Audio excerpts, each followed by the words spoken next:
On today's show, a slow start plagues the Hawks again of what became a third straight loss for Atlanta. We'll get into all of that, plus Jalen Johnson's injury and much more. All that is coming up.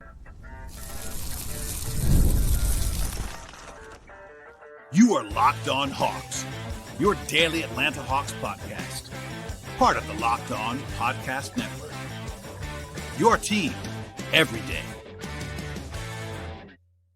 Hello, friends. Welcome to episode 1894 of the Locked On Hawks podcast. I am your host, Rowland, coming to you deep in the night here on a Thursday evening into Friday. And today's podcast is brought to you by the folks at FanDuel Sportsbook. For the first whistle of the final drive, the NFL playoffs, even better and more exciting for you at FanDuel Sportsbook. Right now, if you're a new customer, at $5, you have $300 in bonus bets if you win your first bet at FanDuel. The place to go is FanDuel.com to get started. I also want to encourage you at the top of the show, as I always do, to make us your first listen each and every day here at Locked On Hawks. Check us out and subscribe to the podcast anywhere you find your podcast. That, of course, includes Apple and Spotify. Plus, we are on YouTube. Please like the video as you're watching it on that platform. Spread the word to your family and friends. And if you are a video watcher, usually, please subscribe to the show on an audio platform as well. We'll dive in now to what became a third straight loss for the Hawks, a final score of 122-119 at the hands of the Toronto Raptors in the first game of a two-game kind of baseball series set between the Raptors and the Hawks. The rematch will be coming up on Saturday in a game that we'll cover, of course, in depth on the podcast. But with this loss, the Hawks are now back to 500. They won 3 games in a row, and they gave it all back with 3 games in a row. Notably, injuries played a big part in this one. Clint Capela missed this one with right knee soreness. His first game out in honestly a long time. His first missed game of the entire season.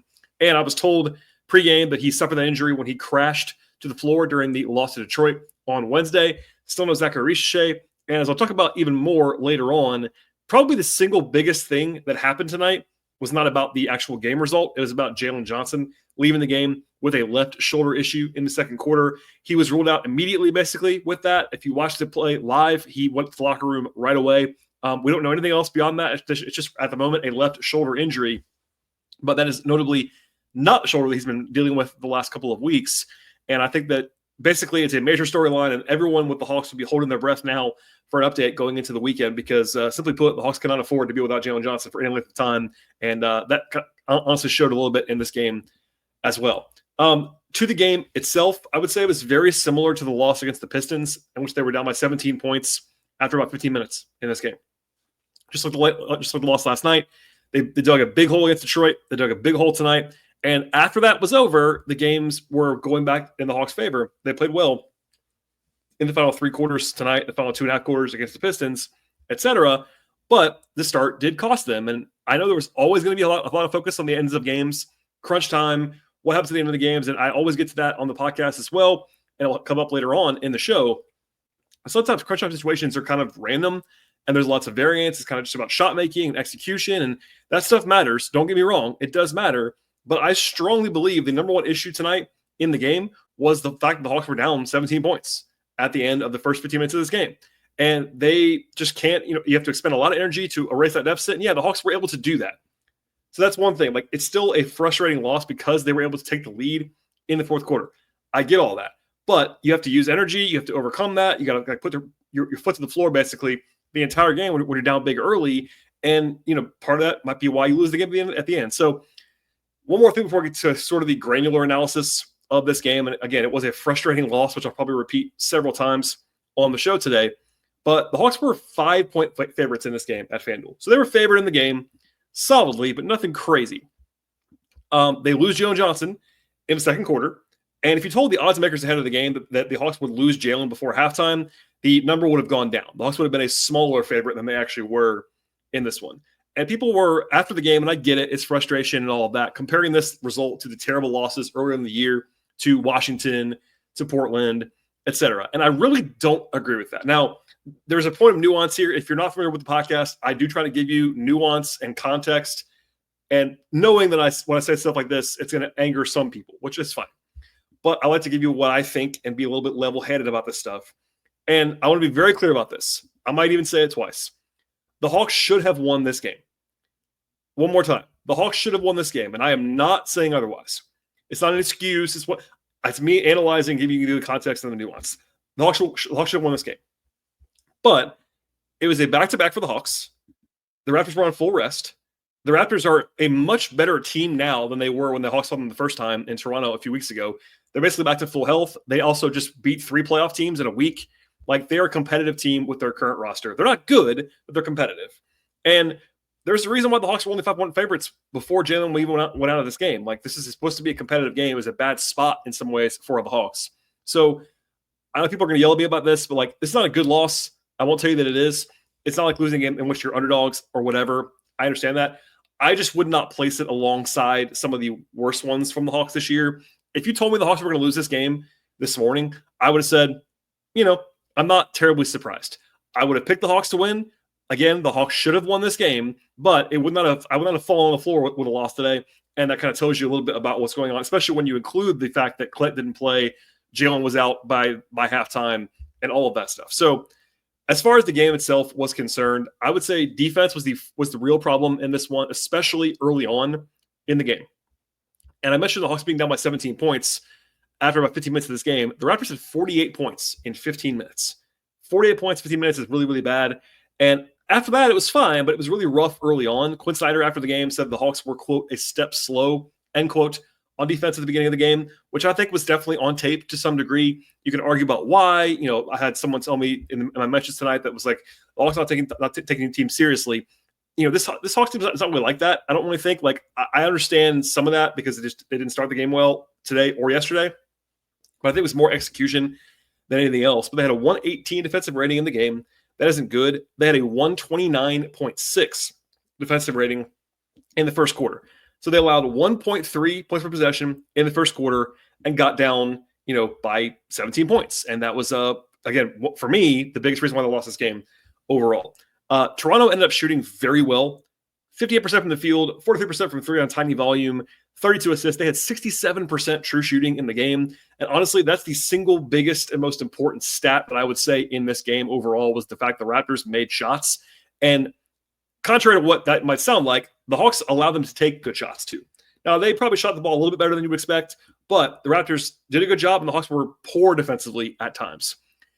And look, this brings me no pleasure, but the reality is if you take away Jalen Johnson, Clint Capela, and Zachary Richeche from the front court, as the last 2.5 quarters was no Jalen, no Capela, no Richeche, and no Nance as well. But the defensive talent on the roster, with those guys not available, is not very good. That's the simple reality. Like, Dyson Daniels is awesome.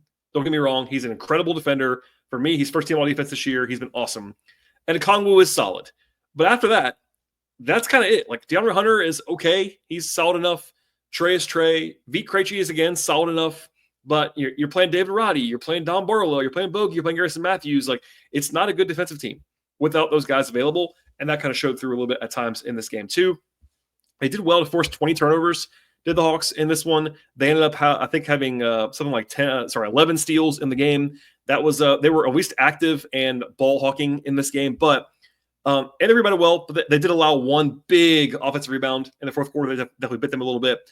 But for me, it was the shooting and particularly the quality of looks in the first half that the Raptors got. I think was probably the biggest difference in this game on the margins was that the Raptors just shot the ball better. And a lot of that was because they just got better shots at some points during the game. Quickly, on the offensive side of the floor, the Hawks were okay on offense. They weren't great. They weren't terrible. They had a 113 offensive rating in the game. Much of that was better after the first quarter, like the defense was as well. They had 59% true shooting, which is actually above average for them. 48% from the field is fine. They were okay from three. They got more free throw attempts than the Raptors did. They had 30 assists and 50 turnovers in this game. So they had really good numbers on that side of things. And once again, not quite as much as it was last night against Detroit. They won the process battle overall in the game. But the shooting disparity was not as big as it was last night, but the Hawks were just okay, and Toronto shot the ball really, really well. And crucially, when the Hawks did turn the ball over, they allowed 32 points off turnovers. The Raptors took full advantage of the Hawks' mistakes. Credit to them for that. And the Raptors didn't run a lot in this game in transition, but when they did, they scored basically every time they ran, which definitely ended up biting the Hawks overall. We'll get into individual stuff later on. Trey had a really, really, really bad first half. He was pretty good after halftime, I thought, but that didn't help them early on. DeAndre Hunter had a bad start to this game as well as a shooter. I think he missed his first 5 or 6 threes in this game. Bogey came alive. That was nice to see. But, overall, it was not a great performance from the Hawks, but it wasn't a F-1 either, if that makes sense. The Hawks were not particularly awesome, but Toronto was good in this game. And the Hawks, without Jalen, they weren't dominant. And that's kind of maybe the reality. Hopefully, again, the number one thing for me in this game is holding your breath about Jalen Johnson. That is much more important than one result in January, even a frustrating result. So, unfortunately, that's kind of leaving a black cloud over this game in general. Even if they'd won the game, I'd have the same takeaway. If the Hawks had won this game by 5 points at the end of the game, I would say, all right, number one thing, Jalen Johnson's injury. Still the case now. But unfortunately, this one was not mitigated by a win. It was mitigated by a loss and a little bit of frustration heading into a rematch on Saturday. All right, more to come on the podcast today about when it comes to this game unfolding, plus my player-by-player evaluations, and all that's coming up in just one moment. This show is brought to you by FanDuel Sportsbook. From the first whistle to the final drive, FanDuel makes the NFL playoffs even more exciting for you. And right now, if you're a new customer at FanDuel, you bet $5 and get $300 in bonus bets if you win your first bet at FanDuel. That's $300 to keep the action going for you. The FanDuel app is also easy to navigate, and they have a variety of bets to keep every single game exciting. Plus, when you win, you get paid instantly with no waiting around for your winnings. Whether you're betting on your favorite team or just looking to add some extra excitement to the playoffs, they're covering you across the board at FanDuel. They have everything that you are looking for in the sports betting space, from over-unders to point spreads, money lines, player props and game props, future bets, same-game parlays, live betting, and so much more. The FanDuel Sportsbook app is also safe and secure, and they cover the entire range of sports as well. That includes the NBA and the NFL, of course, plus college football, MLB, WNBA, hockey, golf, tennis, soccer all over the world, domestic, international, etc. F1, NASCAR on the auto racing side, boxing, MMA, and so much more. And the place to go is FanDuel.com. Join up right now and get started with $300 in bonus bets. One more time, that is FanDuel.com. Make this playoff season unforgettable with FanDuel, an official sportsbook partner of the NFL. All right, and as noted before, the Hawks dug a hole in this game. They were down by 11 pretty quickly. They actually made the first 2 threes after a rough one yesterday with the shooting, which I talked about extensively on that podcast. But the Raptors got going early and often. They scored 16 points on the first 8 possessions for the first time out. Defensively, it was just way too many easy buckets to begin the game, I thought. Rotationally, it was Bogey and Hunter as the first subs, and then it was Dom Barlow. So Dom Barlow, for the first time in his Hawks career, was in the rotation tonight. And that came basically out of necessity. With no Capela and no Nance, Barlow was the first man up off the bench with the backup center spot. He played fine in this game. I thought people haven't seen him play a lot. He's a very skilled offensive player, good athlete, still developing defensively for sure, but a guy who has talent, overtime elite, all that stuff. Like, I loved, if you missed it this summer, I loved that two-way signing. I thought it was a great, great deal for the Hawks to get him in their program. He's still very young. I think there is something there with Dom Barlow. Obviously, he's not better than Capela. He's not better than Nance, but having him around is very useful. I thought he did a pretty good job stepping in this game for the injured Capela in his first missed game of the season. Bogey got a jumper to go early on and was pretty decent in this one overall, even with some hiccups along the way, ball security-wise. But the Hawks in the first quarter allowed almost 1.35 points per possession. It was really, really tough, like miscommunications, execution stuff, like breakdowns, basically, defensively. It was really, really not aesthetically pleasing if you enjoy defense like I do. They got to the line 11 times offensively. They also made some turnovers in the first quarter, etc. About a minute into the second quarter, Jalen Johnson goes down. So if you missed the play, I'll just lay it out for you a little bit here. There was kind of an awkward foul on Scotty Barnes, and Jalen was immediately holding his left shoulder. I'm not sure if it's popped out or whatever. Crucially, one more time here, this is not the shoulder that he's been dealing with for the last few weeks. So he had the right shoulder inflammation. He's been out. He missed games because of that. This is the other shoulder. Now, people ask me, is that good or bad? I don't really know. It's a new injury, so it's not a recurrence, but it could be something bad. It didn't look good, to be honest with you. Jalen was immediately, and I mean immediately, to the locker room and was ruled out within 5 minutes probably.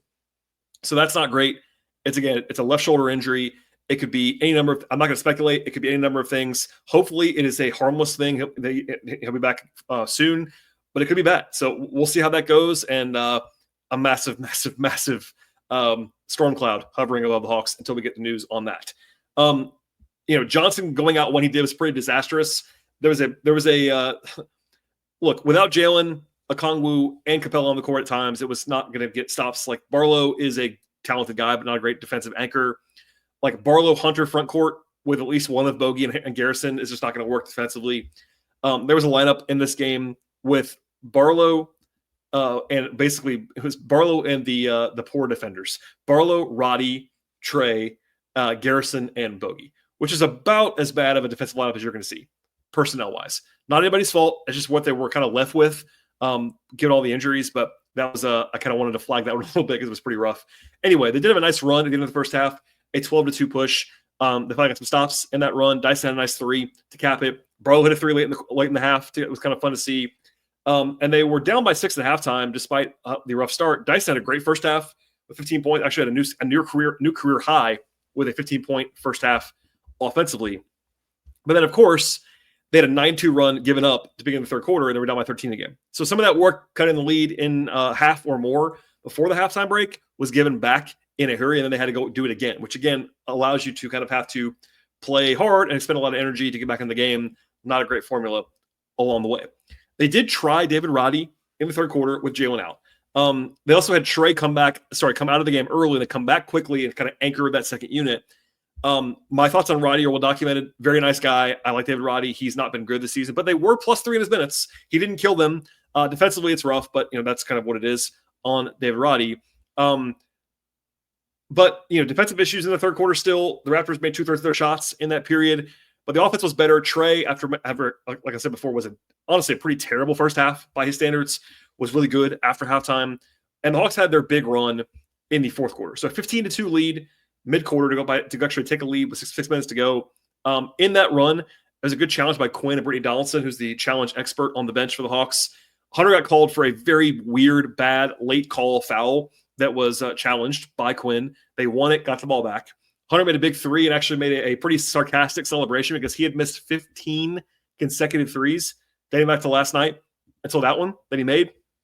And Bogey made a 3. The bench mobbed him when he made that 3 in a way that you wouldn't always see. Even for a game-tying shot, I think it's very clear that guys love Bogey, and they are trying to get his confidence up, and it was good to have him make some shots in this game. They celebrated that. Quinn talked about that after the game. Everyone's loving Bogey, and it's been a huge topic, but he bounced back in this game, which is nice to see. And after a timeout, Trey finds a Congo for a dunk, and then hits a 3, and the Hawks go up by 5 after being down by 8 points. I think Trey assisted or scored on at least 18 of 20 points. I might have been all 20. He was dominant in that stretch in the fourth quarter to take the lead for the Hawks.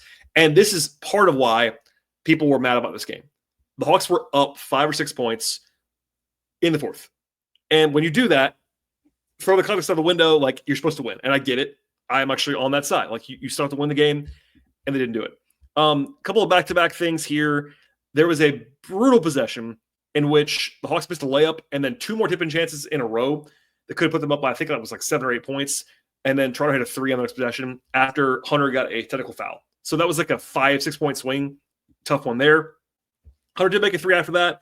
But the Raptors, actually, Trey made 2 free throws to give the Hawks 2-point lead. And then I thought Hunter got called for a very soft call of a foul on Scotty Barnes. And that was a huge moment because Barnes makes the first one, misses the second one. The Raptors get the offensive rebound and then make a 3. So it was a 4-point possession after a pretty soft call. And in a game decided by 3 points, that was a tough one.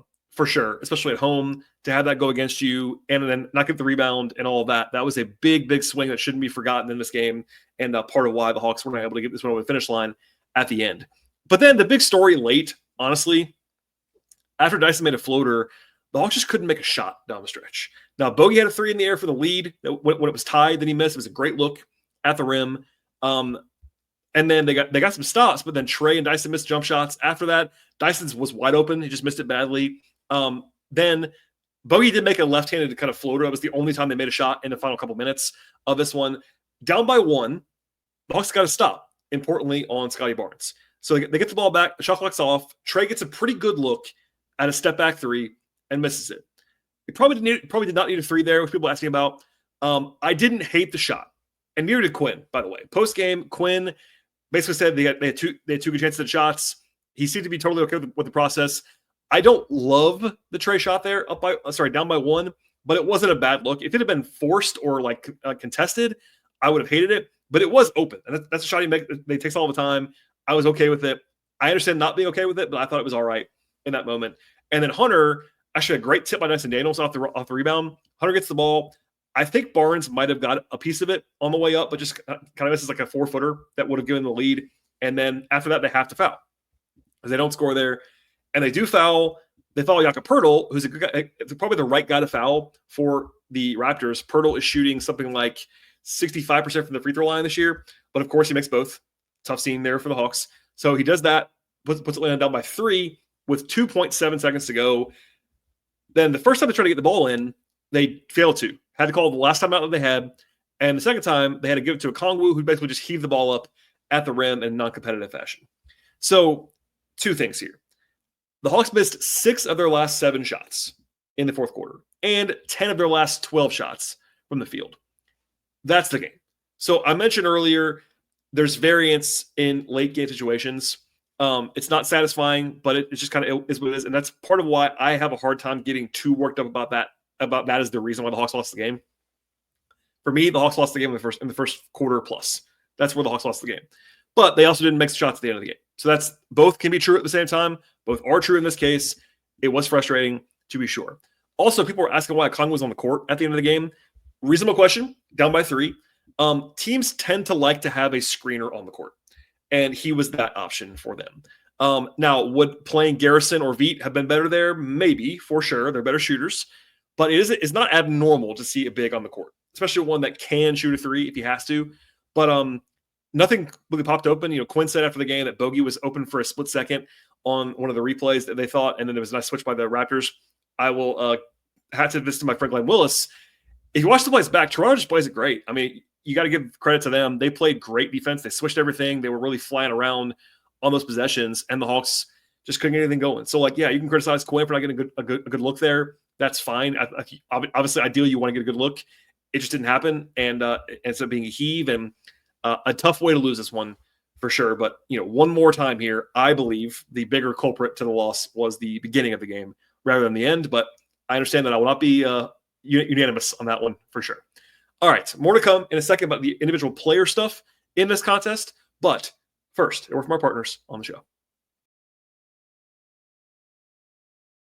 Today's show is brought to you by Talkspace. Therapy is a game changer. It can help you manage your stress, improve your sleep, and communicate even more effectively. But at the same time, finding the right therapist and fitting your sessions into a busy schedule can be a challenge. And that is where Talkspace comes in. Talkspace is the leading virtual therapy provider, and it helps make getting the help that you need accessible, easy, and affordable. With Talkspace, signing up is also very simple. You can match with a licensed therapist who fits your needs, usually within 48 hours, and it's also convenient for you. You can have sessions from the comfort of your own home, and even message therapists in between appointments. Plus, Talkspace is covered by many insurance plans, and for most insured members, there is a $0 copay at Talkspace.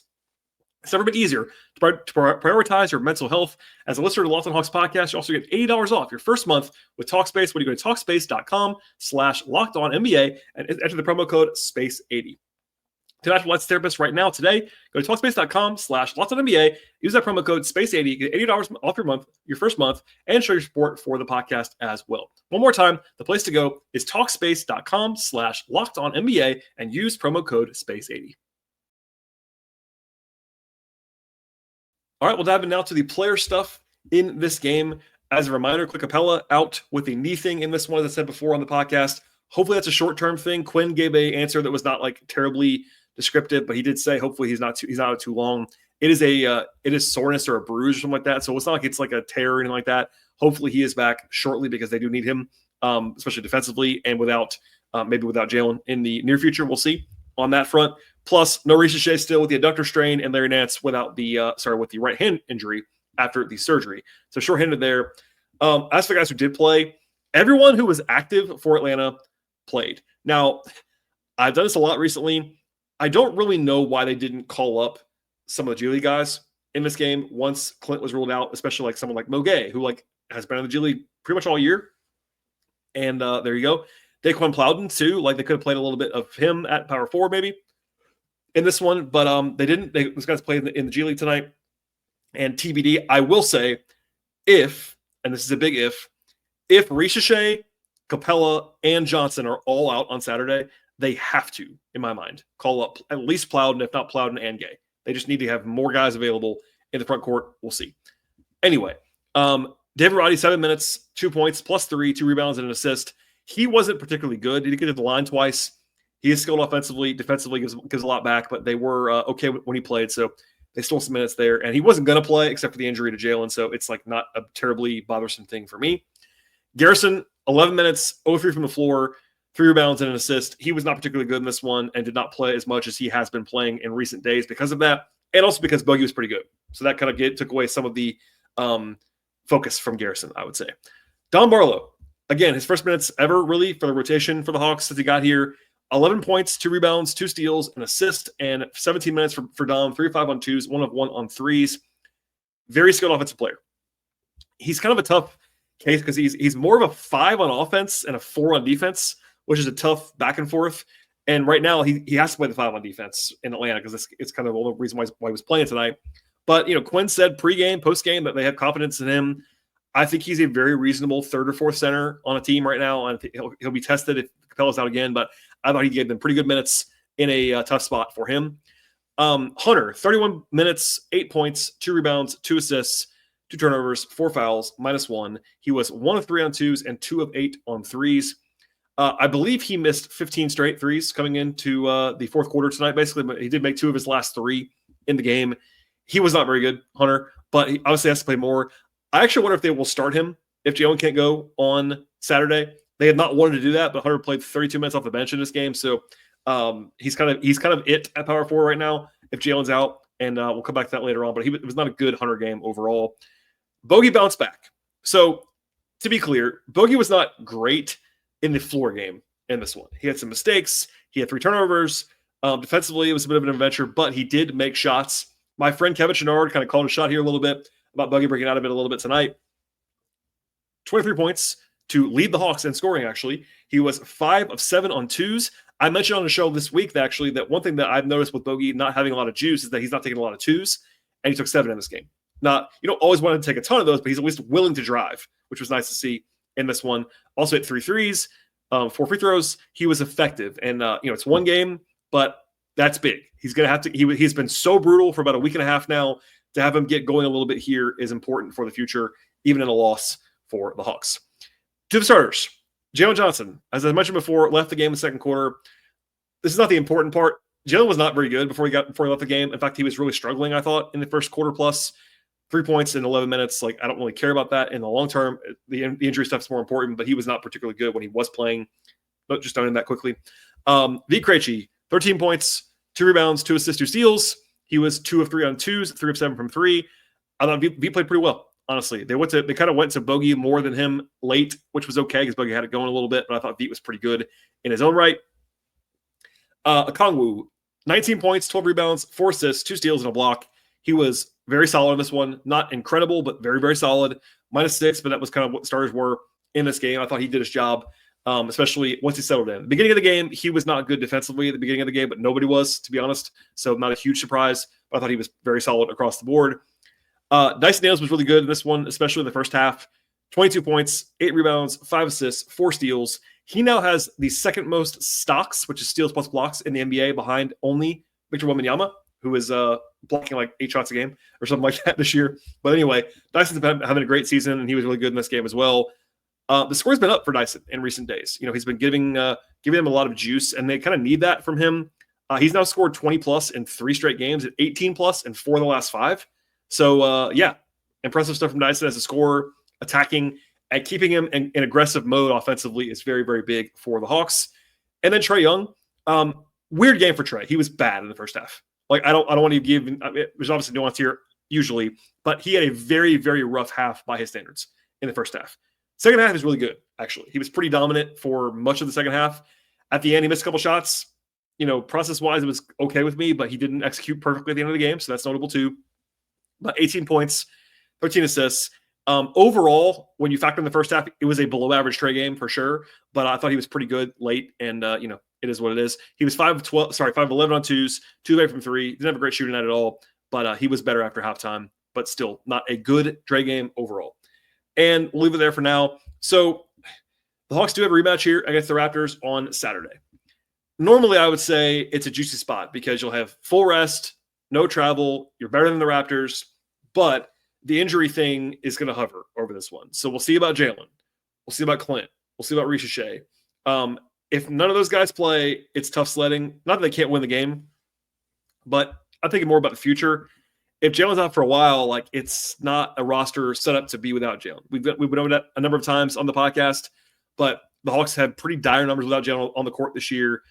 Schedule wise, it doesn't get super easy for the Hawks in the coming days. Obviously, Saturday is a pretty good spot against the Raptors. Then they have to go to Minnesota, home for Houston, to Cleveland, to Indiana, to Detroit, and then San Antonio and Milwaukee. None of those games are easy games. None of them. 0 of them. So you need to win Saturday and also like hopefully have Jalen back, because if not, like you're going to be underdogs in almost all of the games that I just listed. So TBD on that. It would have been nice to get one of these first 2 games on this 3-game homestand, and the Hawks were not able to do that. So that's frustrating. I know for Hawks fans who did not enjoy themselves tonight. I don't blame you at all. It is my job to give you a little bit of context and nuance, but at the same time, I led with this. I'll close with this. It was a game that they should have won, and that is always frustrating. So I totally understand that. All right, everybody. Thanks for listening to the podcast. Unless there is big news on Friday, I won't have a show until after the game on Saturday, because we've already done 5 this week. But please stay tuned to the podcast. Please subscribe to the show anywhere you find podcasts. We're on Apple. We're on Spotify. We're on Overcast and Amazon Music and all those places. Plus, we're on YouTube. Please like the video there as you're watching it and tell your friends about the podcast. Again, please, if you are watching the show on YouTube, that's totally fine. We definitely appreciate that. If you want to support the show even more, please also subscribe on an audio platform, because that'd be very helpful to the podcast. Ratings and reviews appreciated. Also, check out the show on social media. We are on Twitter/X at Locked On Hawks. I am there at BT Rowland. I'm also on Blue Sky personally at BT Rowland. Plus, you can find me at patreon.com/BT Rowland for all of my non-podcast Hawks coverage around the team. And all right, everybody, enjoy your Friday into Saturday. And we'll be back at the very latest, I should say, after the game on Saturday.